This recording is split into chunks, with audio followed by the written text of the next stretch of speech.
Hey you guys, I am coming to you from day 3 of quarantine. That's right, after 2 months away, I am now back in Canada. Tired and jet lagged, which is why I've just kind of smooshed my hair up like this instead of actually trying to do something with it, because I just don't have that kind of coordination in me right now. In accordance with Canada's current pandemic rules, I am in quarantine for 14 days. Not going to talk a whole lot about my arrival in Canada or my quarantine at this time, except to say that I am following all of the rules and directions that have been given to me. I have been fully compliant with the testing requirements. I am in a place that is approved by the quarantine authorities. I'm completing my daily check-ins, and I have contact with nobody. I'm here all by my lonesome.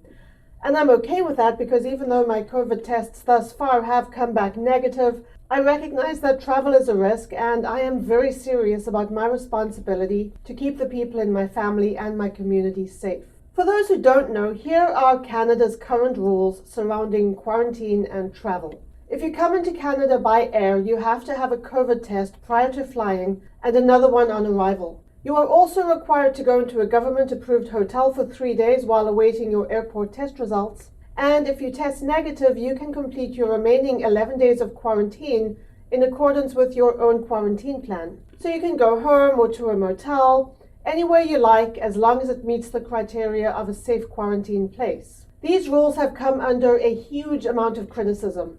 In this video, I am not expressing my opinions about the rules. I know that feelings run high on both sides of the issue.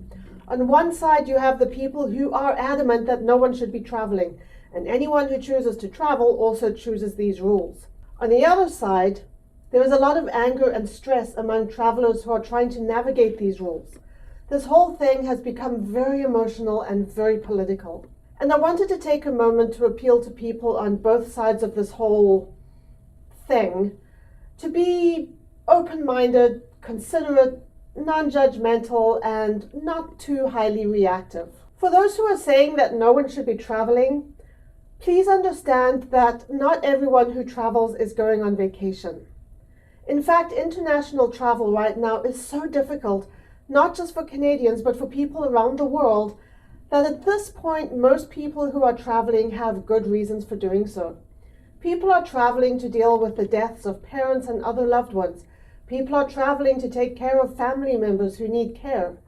Travelers are seeking medical treatment or providing support to people who are pregnant, or going to safe places to escape from situations of abuse. Some have been living in other countries and have to come home because their work contracts are up and their visas have expired. Travel shaming seems to have become the latest thing. And I wish it would stop, because everyone has their story, and when you're shaming someone for traveling, you have no idea what they might be going through. And for the travelers, especially those who are angry about the rules, please don't take it out on the people at the airports who are just doing their job. When I landed a couple of days ago, I had some difficult circumstances that were no fault of anybody. And every single person I had to interact with was exceedingly kind and helpful. Not once did I feel that I was being coerced or bullied. Not once did I feel that my safety was at risk. On the contrary, I felt that I was being very well taken care of. I felt that I was being heard and that my circumstances were being taken into consideration. I see people on social media boasting about yelling at the quarantine officers about the hotel, yelling at the public health nurses about the testing, and generally being aggressive. And I think the people who are behaving in this way, or who intend to behave in this way, need to take a step back and remember that the people we encounter at the airports are not the ones who made these rules. And from what I observed when I landed, they are doing their best to encourage compliance with the rules in a way that is kind and understanding. Emotions are running high in the world of travel, not just here but around the world. And people need to just chill out and be nice.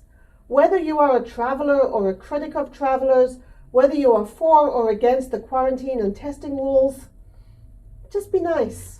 None of us asked for this pandemic. No one likes it. We all want it to just be over. And we are getting there. The kinder we are to one another, the easier it will be for us to navigate the rest of the pandemic. And that is my message for today. Thank you for coming to my TED Talk. If you're new to this channel, please consider subscribing for more of my random discussions about the state of the world. Keep well, everyone, and stay safe. This pandemic will come to an end, so persevere, keep the faith. As my grandmother would have said, this too shall pass. I'll see you next time, everyone. Until then, live your best life and be kind. Bye.